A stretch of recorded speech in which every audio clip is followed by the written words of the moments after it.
Jadi awal-awal tuh ya beradaptasi ya, yang namanya kita dari dunia SMA kan. Benar. Pasti masih yang dulu SMA kan kita kayak yang dicekokin banget tuh. Kamu harus melalui fase SMA-mu ini dulu, dan itu juga jangan mentang-mentang kamu nggak suka. Nah aku punya prinsip, aku nggak mau bunuh orang gitu. Peringatan, konten ini membutuhkan otak, memerlukan konsentrasi, lebih dalam, yuk.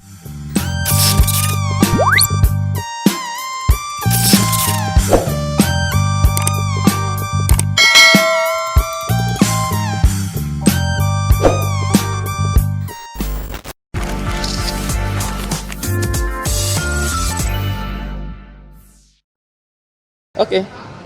Nah, kita balik lagi, oke. Masih dengan Dokter Abu di sini, tapi sekarang pembahasan kita sedikit berbeda. Yang ringan aja ya, Dok ya. Yang ringan kan, Iya. yang Abis tempo lalu kan nih. kita sudah bahas soal corona dari A sampai Z, dari dampaknya, dari fakta-faktanya, dan ya itu cukup bisa dibilang cukup Traumatik. membuat kita terpikiran atau apa? Simptomatik apa Psikosomatik. cukup membuat kita psikotomatik lah bahasanya. Nah, jadi kita bahas dari yang basic dulu. Jadi video kali ini kita bakal mempertanyakan base-nya dokter ini, kenapa sih kok mau milih dokter padahal sudah tahu lah resikonya yang akan diambil seperti apa, dan dia langsung mengalaminya di tahun ini. Jadi Apa sih? ayo kita cari fakta yang lain. Oke, langsung kita mulai aja. Pertanyaan pertama yang sering ditanyain, pasti, dan dokter juga pasti sering untuk membuat jadi pemateri kan pastinya kan. Gimana sih dok caranya bisa jadi mahasiswa kedokteran? Jadi jalur masuk Oke. khususnya di UNER ya. Kalau jalur masuk sebenarnya sama aja sih. Kayaknya sama. semua ya Universitas. cara masuknya kan sama ya. Kita balik lagi, kedokteran pun adalah salah satu fakultas yang dinaungi satu universitas. Jadi kan Benar. masuknya adalah Sama. gitu. Apalagi kita negeri ya, jalan masuknya adalah mengikuti yang alur pemerintah kan. Oke, jadi SNM, SNM SBM, dan atau SBM. Mandiri. Nah, kalau mandiri kan nanti dari universitasnya Universitas. masing-masing. Cuman karena aku modelnya adalah anak lama ya, aku angkatan 2016. Oke. Jadi jalur masuknya adalah yang SNM, SBM, PTN sama mandiri aja gitu kan. Terus sekarang emang ada lagi? Sekarang beda kan, Oh, namanya sudah? UTBK. Oh alah, Nah, hanya beda. perubahan. Cuma sistemnya beda kan. Oh sebenarnya ya? Sistemnya beda. Aku nggak tahu ya, tahun lalu itu UTBK-nya keluar dulu nilainya, nanti Baru? kita boleh milih gitu. Oke. Kalau yang tahun sekarang mungkin balik lagi kayak SBM PTN kita zaman dulu gitu. Dan karena terkendala Covid juga akhirnya waktunya lebih lama. Bedanya cuma di situ. Jadi ya jalur masuknya tetap sama, 3 itu, SNM, SBM sama jalur mandiri. Gitu. Oke. Aku masuknya melalui Kebetulan? jalur pertama. Oke, yang SNM. PTN. Wow, SNM. Oke. Oke, ya. Oke, setelah berarti jalurnya jalur SNM. SNM. Kompetitornya banyak nggak sih waktu itu? Dulu ya, Kalau yang jalur setahu itu? aku ya ini kan nggak pernah ada pengumuman resmi ya. Benar. Pasti yang kita dapat yang dari tempat Isu. les. Bener sekali, gitu passing kan. grade dari les gitu, bener. Iya gitu. Dan itu pun dari mana tempat les itu dapat, ya itu dari kata-kata mungkin dari peserta didiknya yang melaporkan, atau mungkin dari survei kecil-kecilannya. Apakah itu melingkupi semua capaian di universitas kan belum tentu kan gitu kan.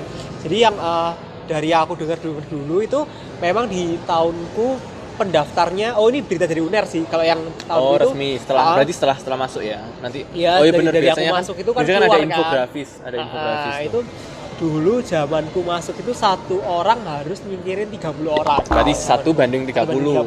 Ya. Oke. Jadi pendaftarnya dulu kalau aku yang masuk jalur SNMPTN itu sekitar 200, berarti ada sekitar 6.000 orang ya. Ya sekitar Yeay. situ yang daftar. Yang daftar. Gitu.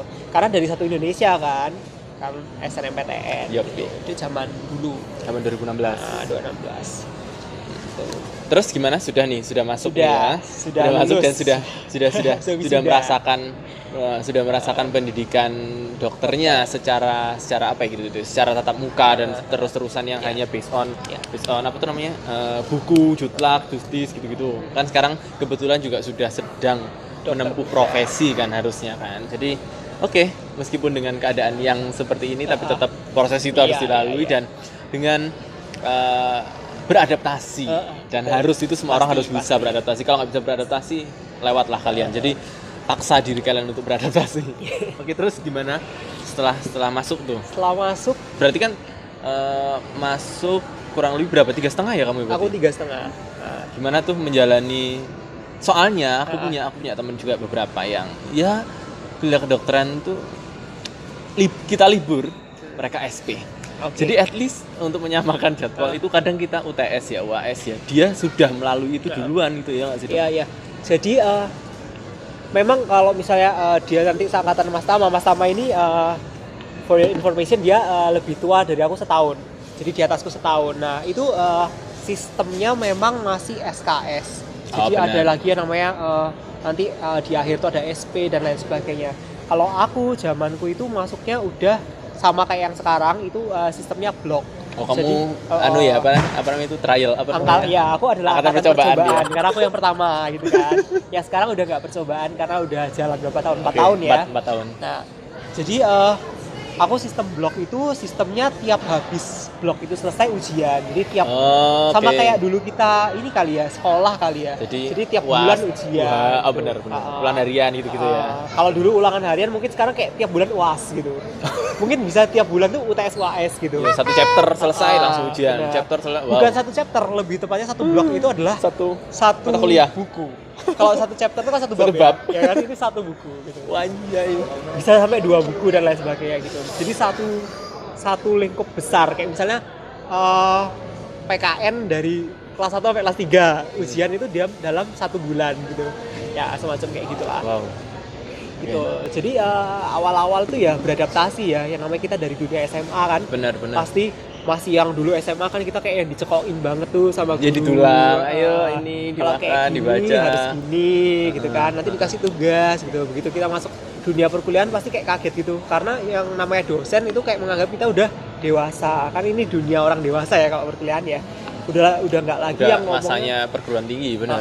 Udah nggak lagi yang dosen tuh harus mendulang kita. Tapi kayak apa yang kita butuhkan silakan cari. Benar gitu. sekali. Kalau yang nggak tahu silakan tanya. Gitu.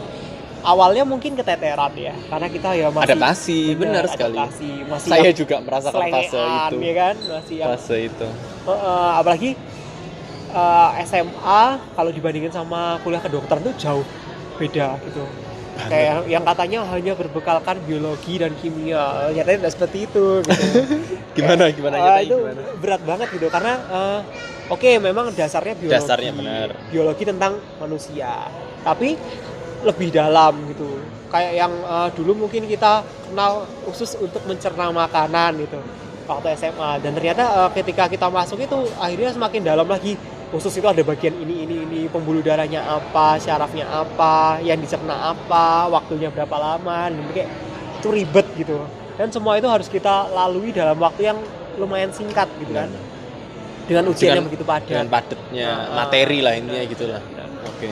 Tapi balik lagi ke tiap orang ya, tiap masing-masing individu gimana mau ngejalanin. Respon itu. Iya, ada orang yang masuk FK mungkin lebih santai tipenya dia. Ya mungkin dari cara belajarnya juga yang mungkin berbeda ya masing-masing orang.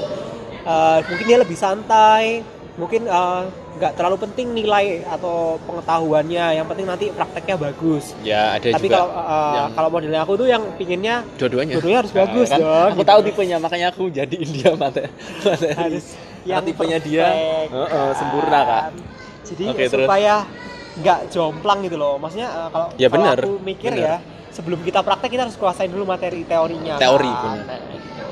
Dan aku punya prinsip, aku nggak mau bunuh orang gitu. Saking takut itunya, aku akhirnya ya udahlah, udah mati-matian. Bunuh nggak orang apa-apa dalam tanda belajar. kutip karena kurangnya lalai, pengetahuan ya, bener. kita. Akhirnya ya yang aku bisa dapatkan sekarang ya harus dimaksimalkan supaya nanti gimana waktu aku praktek paling enggak aku bisa kasih lebih lah ke orang gitu. Karena memang tujuannya kedokteran tuh balik lagi kita pekerja jasa ya. That's right, that's the point. Apalagi sekarang masyarakat semakin cerdas, banyak tuntutan dan lain sebagainya. Tapi overall seru, meskipun adaptasi memang perlu ya dari dunia SMA gitu sih. Oke, sebelum ini alasan mendasarmu apa sih? Kan pasti setiap orang punya motivasi dan punya basicnya sendiri kenapa kok harus memilih itu. Kalau dari sisimu, kenapa? Kalau aku masih alasan?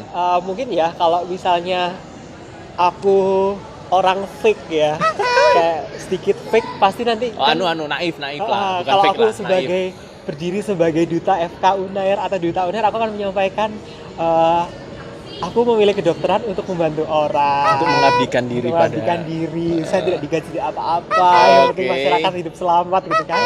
Tapi jujur saya bukan orang yang tipe seperti itu. Aku dulu masuk FK karena mikirnya pasti dulu waktu kecil pasti ini ya, kita selalu dicekokin sama orang-orang tua kita kalau bahkan di lagu Susan aja mau besok jadi apa? Gede, mau jadi apa? Benar. Maunya jadi dokter gitu kan. Benar. Jadi kayak dari dulu kita sudah masyarakat Indonesia sudah didoktrin gitu. Salah satu pekerjaan mulia, salah satu kerjaan yang menghasilkan cuan banyak itu adalah dokter gitu. Dan itu yang cukup menggiurkan sebenarnya, apalagi masyarakat Indonesia. Realistis sekali. Bener kan? Kayak, siapa sih yang nggak mau punya menantu dokter gitu kan? Paling nggak itu mempermudah masa depan kan gitu kan. Akhirnya ya udahlah masuk ke kedokteran awalnya karena itu. Jujur yang kayak aku pemikiran pengen mau bantu orang, pengen ini tuh kayak nomor sekian gitu loh. Bukan itu tujuan awalnya. Tujuan awalnya adalah prestis sebenarnya. Ketika kita bisa jadi dokter, pride-nya naik gitu buat keluarga, buat diri sendiri. Itu sih awalnya. Tapi begitu masuk di kedokteran itu, jadi pelajaran pertama yang kita dapat di kedokteran itu justru bukan pelajaran yang kayak biologinya dulu atau anatominya, bukan, tapi etik. Mindset, etika, benar. Dan kita belajar etik itu kayak lumayan dalam gitu. Dan karena aku awal-awalnya bukan orang-orang yang bertujuan untuk menyelamatkan hidup banyak orang dan lain sebagainya. Jadi pertama kali itu aku masuk ke kedokteran itu pelajaran etik itu aku langsung UP, istilahnya remedial gitu. Karena aku tidak berhati nurani. Jadi langsung dibanting, nggak bisa-bisa di situ kayak oke gitu. Gitu. Jadi kayak selama ini pola pikirku tuh masih salah. Masih benar. Masih salah. Masih idealis lah dia. Benar. Kayak yang ternyata jadi sebenarnya pertanyaannya itu adalah kayak bukan pertanyaan yang susah sebenarnya. Logika atau gimana gitu. Jadi kayak bener-bener kayak kalau misalnya pola kamu ini boleh gitu atau enggak, ini boleh atau enggak. Karena lebih aku masih yang egosentrik mungkin ya. Aku ngomong ya boleh lah, menurutku boleh kok gitu. Ternyata ada etikanya itu. Kayak bagaimana intinya dalam kedokteran itu adalah first do no harm. Kayaknya semua pekerja di dunia kesehatan, nggak cuma dokter ya, tenaga medis. Bahkan mungkin kalau dokter hewan pun ya, first do no harm. Untuk siapa? Pasien ya, untuk hewannya gitu kan. Untuk semua pekerja jasa harusnya mereka memegang itu kan.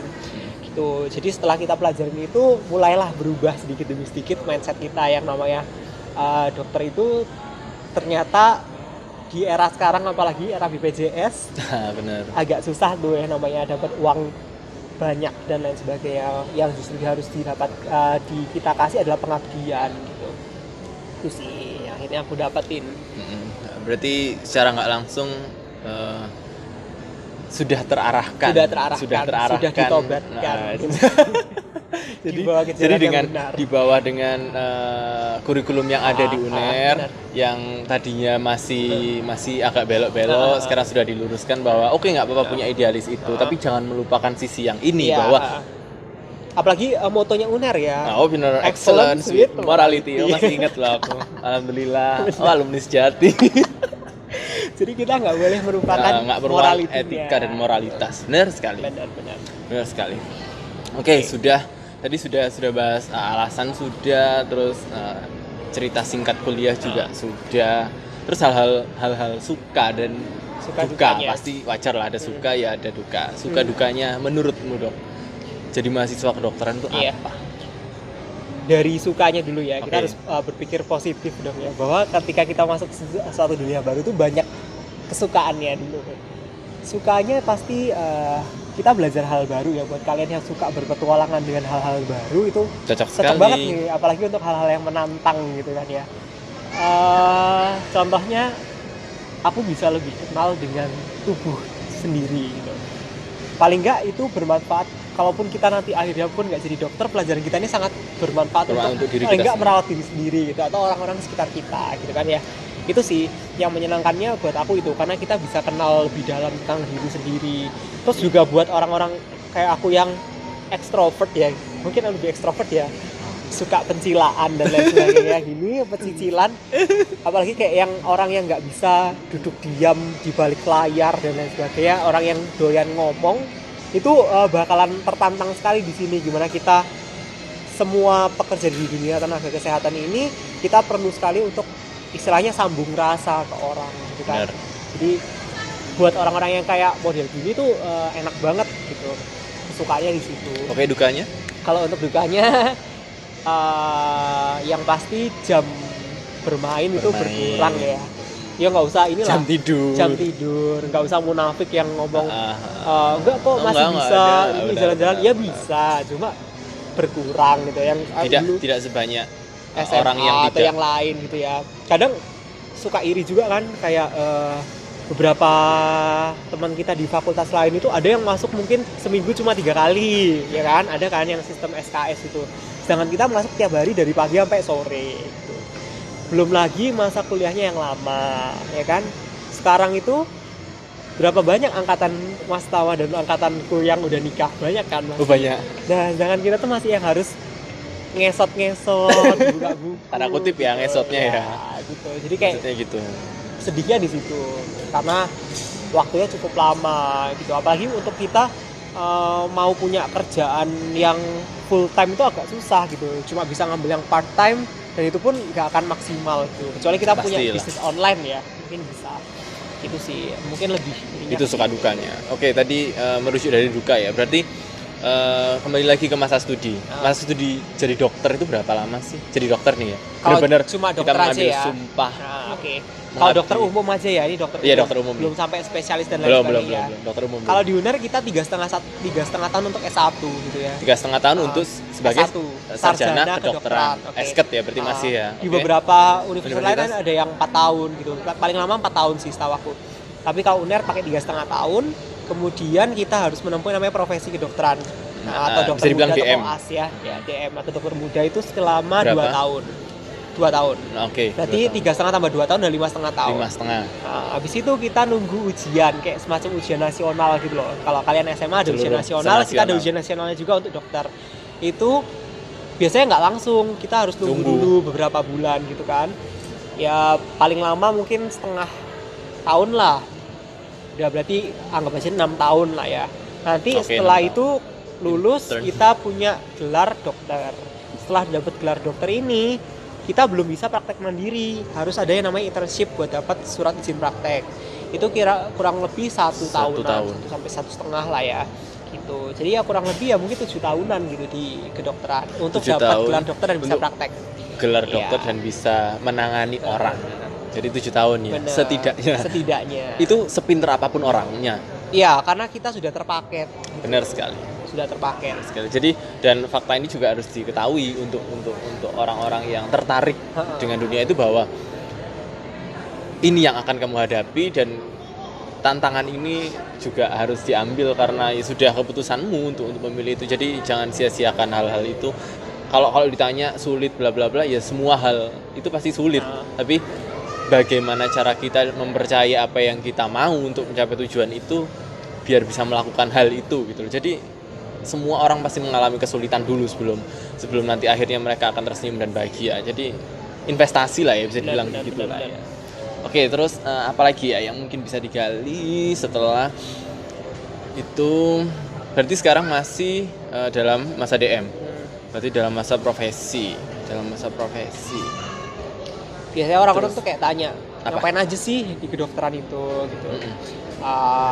Ya sebenarnya sama seperti perkuliahan lain ya, pastinya kuliah dan Iya. ada praktikum. Nah, cuma yang membedakan adalah yaitu sebenarnya mungkin praktikum kita lebih sedikit excited, lebih interesting sedikit lah ya. Mungkin beberapa orang ada tuh yang takut darah, takut mayat gitu. Kalau kita masuk ke dokteran ya, mungkin awalnya takut, tapi lama kelamaan kita akan terbiasa gitu. Aku pun bukan dari orang yang wih berani banget gitu. Aku pertama Berani kali banget masuk nusuk-nusuk. oh enggak, aku pertama kali masuk ruang mayat pertama kali itu aku yang beneran temen aku di depan. Ini di kampus nih. Ya di Yang kampus. lab anatomi yang itu. Anatomi, Oh, ya. seru Itu itu aku- kalau kamu tahu. Itu pertama kali aku masuk itu aku harus Lab anatomi. nutupin mata di balik bahu temen aku. Jadi kayak glendot gitu. Apa bahasanya mayat itu kadaver.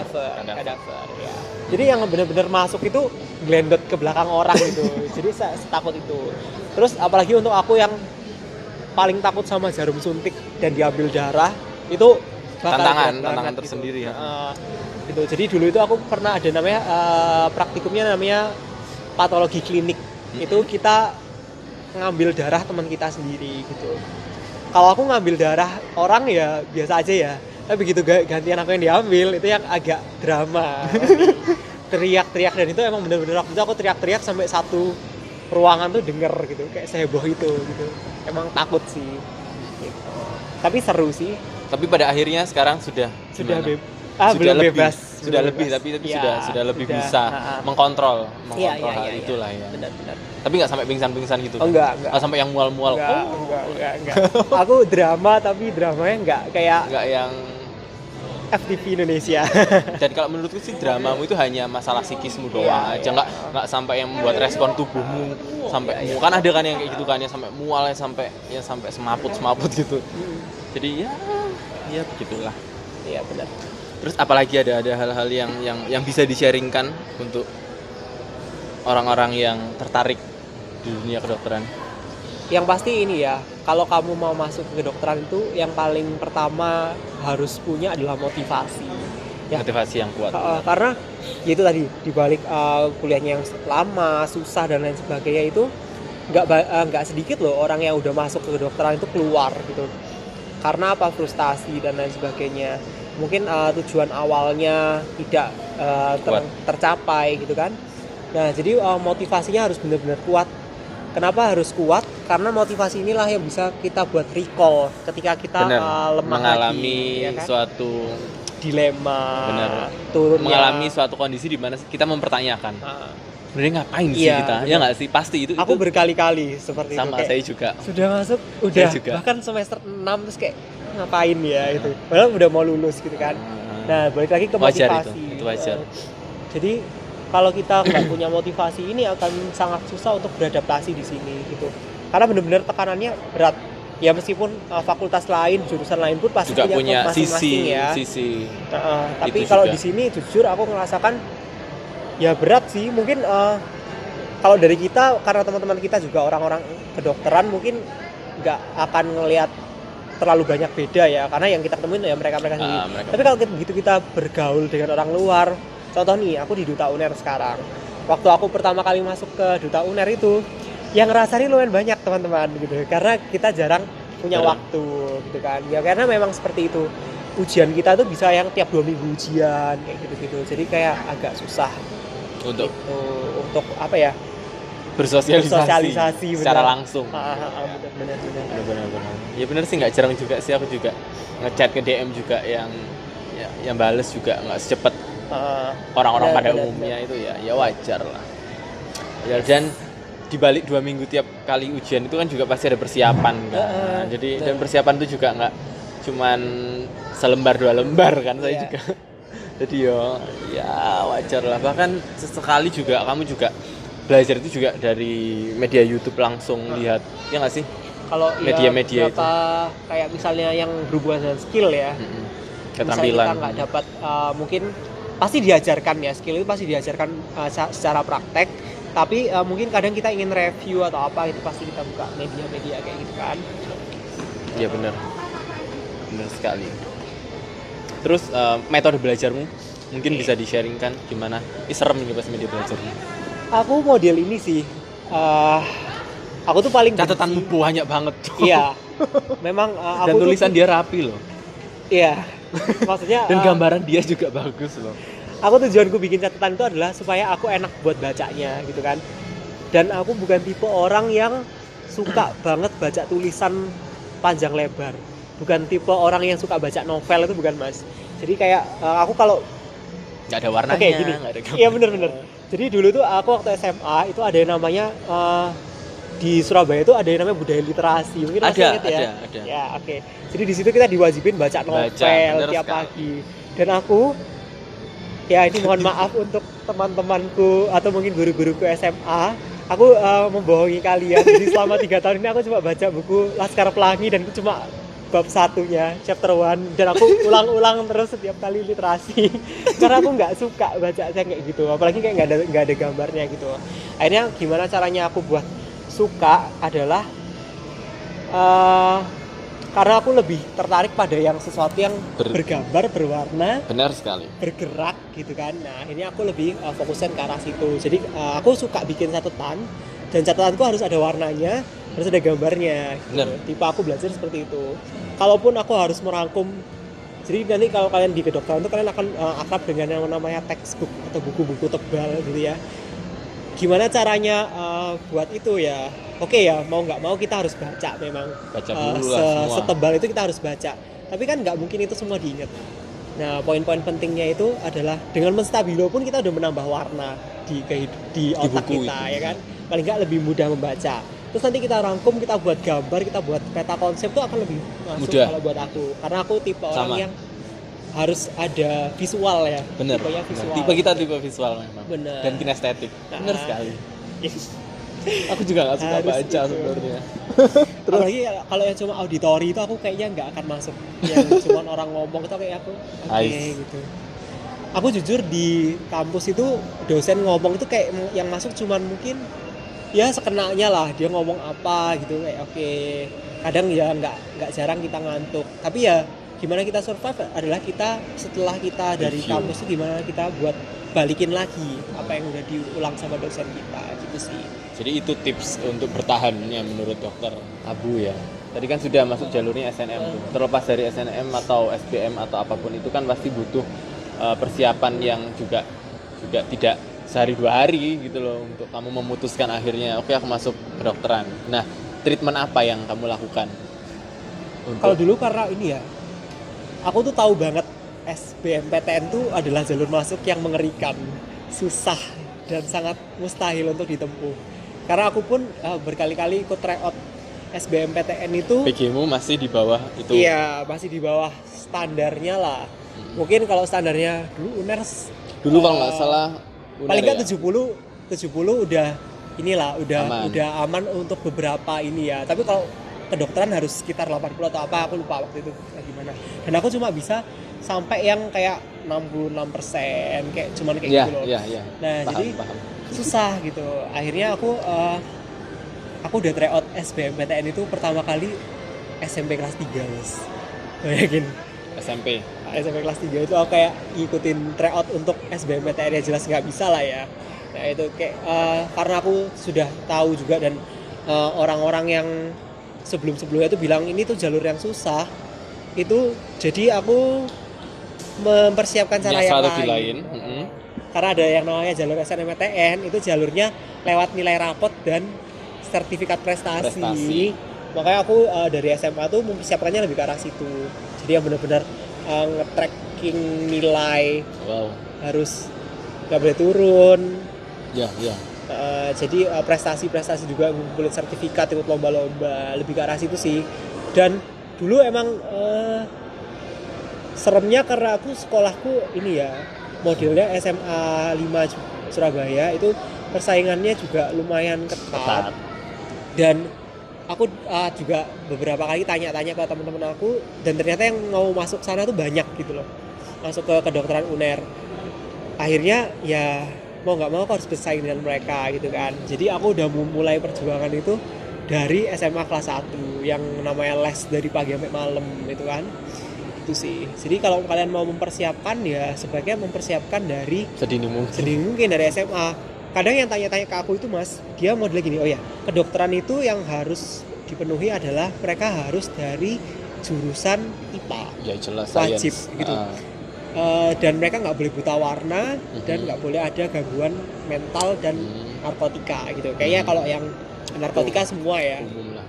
Nah, tapi kadang masih ada yang tanya nih, Kak saya sudah kelas 2 nih, saya masuk IPS tapi saya pengen masuk ke kedokteran, itu kan kayaknya terlambat banget ya, nggak bisa gitu untuk mengganti secepat itu. Apalagi ada yang bilang saya udah masuk SMK Kak, pengen masuk ke kedokteran. Jadi kalian mungkin lebih tepatnya mengatur strategi itu dari awal masuk SMA gitu loh. Saya mau masuk apa, ya pilih lah gitu. Minatnya apa.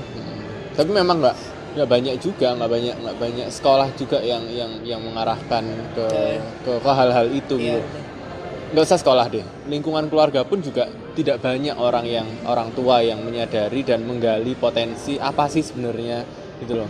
Mereka hanya berfokuskan gimana caranya nilainya untuk bagus, dan itu bukan di satu poin tapi di semua poin. Dan menurutku, aku memang belum menjadi orang tua, tapi setidaknya ketika aku akan menjadi orang tua, mungkin aku akan memotivasi untuk tetap mempunyai nilai yang bagus di semua mata kuliah. Tapi aku juga nggak akan mengesampingkan dia sebenarnya minat dan condongnya itu kemana sih. Itulah yang akan aku potensi untuk kembangkan. Jadi istilahnya les itu bukan untuk menggenjot si nilainya biar 10-9, no, hanya untuk mensurvivekan dia agar dia bisa survive dan lanjut ke jenjang berikutnya. Apalagi gitu. kayak pendidikan Indonesia itu yang benar-benar harus bisa Ya, sebenarnya. itu yang rada aneh juga gitu loh menurutku. Gurunya aja IPA, IPS, sejarah bla bla bla dibagi. Kita dipaksa untuk bisa semua hal itu. Dan kadang anehnya itu anak-anak SMA tuh bilang kayak gini, mungkin mereka fase denial ya, mungkin mereka bilang, loh kalau saya pengen masuk misalnya mau masuk teknik nih kan, yang aku harus bisa kan harusnya fisika dan matematika aja nih, yang lainnya kan aku harusnya nggak usah terlalu mendalami. Ya oke, memang seperti itu, tapi kan itu ketika kalian masuk kuliah, nanti kalian mau keluar SMA buat kuliah itu ada tahapannya, dan kalian mau nggak mau harus lulus gitu loh. Jadi kan kalau misalnya ada pertanyaan-pertanyaan, Kak saya harus belajar apa nih buat masuk ke kedokteran misalnya, atau ke jurusan lain, ya harus belajar semua, karena mau nggak mau kalian harus lulus itu harus dulu, dilalui gitu. dulu, benar sekali. Itu jadi ya ikutilah proses yang ada gitu. Ketika kalian mungkin di dunia SMA, ya ikuti proses di SMA itu sebaik mungkin yang kamu bisa. Toh nggak ada yang salah gitu. Kita belajar ekonomi, kita belajar sejarah itu nggak ada yang salah gitu. Toh meskipun nanti saya sekarang di kedokteran gitu, ilmu ekonomi apakah kepake buat hitung uang ya kan, buat hitung pengeluaran dan pemasukan. Ilmu sejarah dipakai nggak? Ya dipakai dong gitu. Apalagi bangsa yang besar adalah bangsa yang menghargai para pahlawannya gitu. Jasa.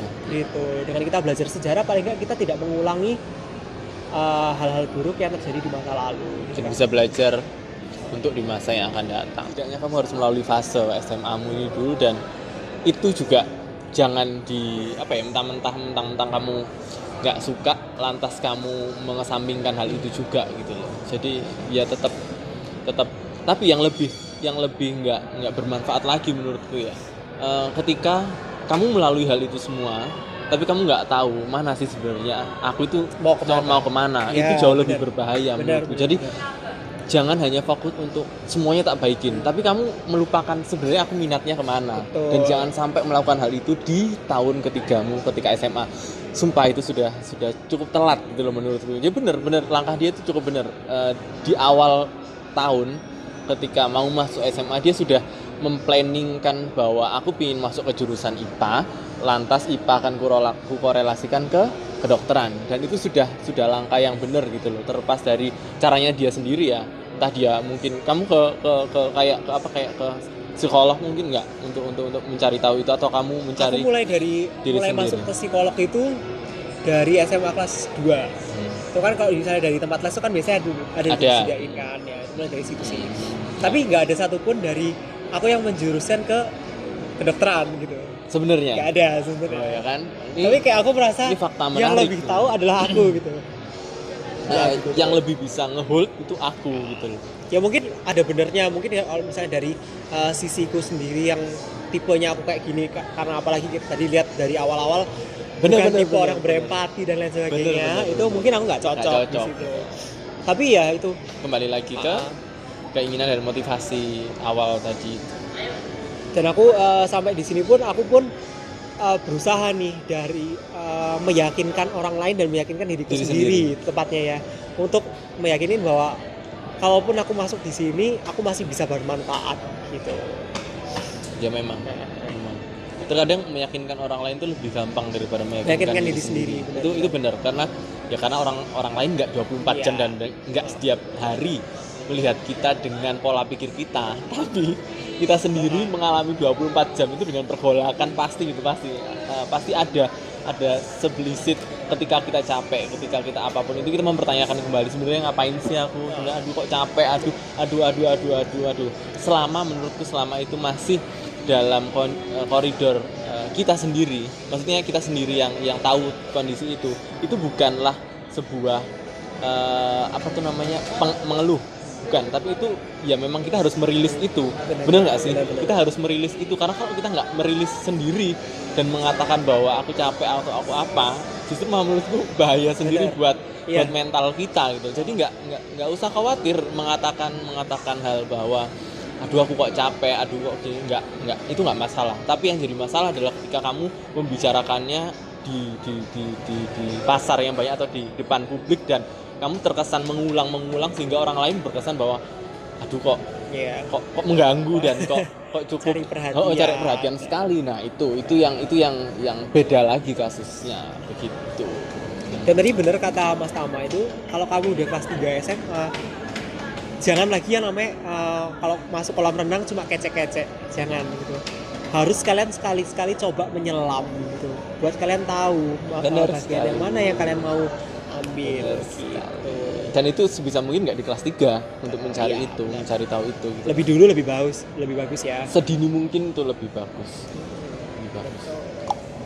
gitu. Jadi buat teman-teman yang mungkin masih kelas 2 habis ini mau masuk kelas 3, segera dicari minat saya apa, boleh konsultasi ke psikolog, kira-kira saya cocok di mana gitu, supaya nanti akan lebih mudah mengarahkannya gitu ya. Tapi tetap psikolog tidak bertanggung jawab atas hidupmu dan dirimu. Tetap semua keputusan yang ngambil itu kita. Jadi itu hanya sebagai penunjang alasan gitu loh sebenarnya. Tetap contohnya kasusnya dia sudah di kelas 2 sudah psikolog, hasilnya ternyata bahkan sampai kelas 3 aku nggak pernah ada hasilku yang masuk ke dokter.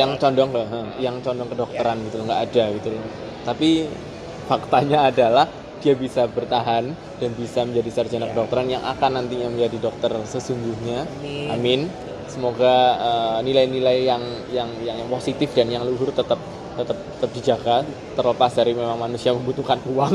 Ya, benar. Tapi tetap jangan melupakan sisi bahwa dirimu dokter adalah jasamu itu lebih penting dari hanya sektor kamu punya uang. Yang penting Tuhan mencukupkan rezekimu, kamu bisa makan dan keluargamu bisa bertahan dengan hal itu, insya Allah sudah cukup dan menjadi amal tersendiri lah. Oke, pertanyaan terakhir nih. Ini pertanyaan sih penting nggak penting ya. Aku mau tanya dari idealisme sendiri. Kamu sebenarnya lebih pingin jadi dokter yang seperti apa? Jadi dokter yang baik kah? Atau jadi dokter yang terbaik? Gimana baik atau terbaik? Kamu pingin jadi dokter yang baik? Baik biasa aja gitu. Nggak baik dalam arti baik terhadap orang gitu. Atau kamu ingin jadi dokter yang terbaik? Apapun jalannya pokoknya aku mau top of the top. Paham pertanyaanku ya? Silahkan dijawab. Gini, aku mending milih yang baik ya, jadi dokter yang baik. Alasannya gini, kalau kita mau melakukan hal yang baik untuk orang lain, kita harus memikirkan standar tertinggi apa yang kita bisa berikan untuk dia. Dengan secara tidak langsung kita akan belajar mati-matian untuk bisa memberikan yang terbaik untuk dia. Kalau kita mau jadi dokter yang terbaik aja, pokoknya aku menguasai ilmunya dan lain sebagainya, terus kemudian kita melupakan ini sisi moralnya dari profesi itu juga nggak baik gitu.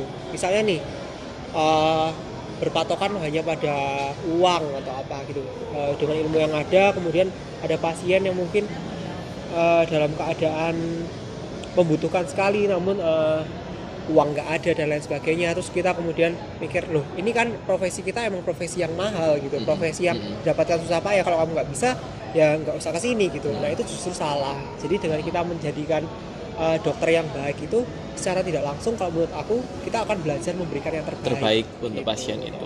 Ya ampun, sweet sekali dokter ini. Bener banget tuh. Bener banget. Hanya di depan kamera. Enggak, jangan sampai lah. semoga itu bisa tercapai dan akan kutunggu cerita-cerita nanti di beberapa tahun ke depan. Semoga masih bisa melihat perjalanan, masih konsisten dengan apa yang masih konsisten diomongkan dengan ya. apa yang diomongkan, dan semoga akan selalu demikian. Yes. Oke, terima kasih Dokter Abu sudah meluangkan waktunya untuk bercerita, berbagi, bersharing dengan kita semua. Semoga kontennya juga semakin sukses ya. Oh, amin ya Allah. Jangan lupa subscribe, Oke. comment, like, share. Oke, sudah sekian dari saya. Apa? Mungkin mau ada kata-kata penutup membantu untuk mengkonklusinya? Jaga protokol kesehatan. Tetap. Ini karena ini masih Oh pandemi. benar, masih dalam masa ini. Jadi Iya. tetap jaga protokol kesehatan, jaga diri, Benar. sama dengan jaga orang lain. Oke. See you, bye bye di konten selanjutnya.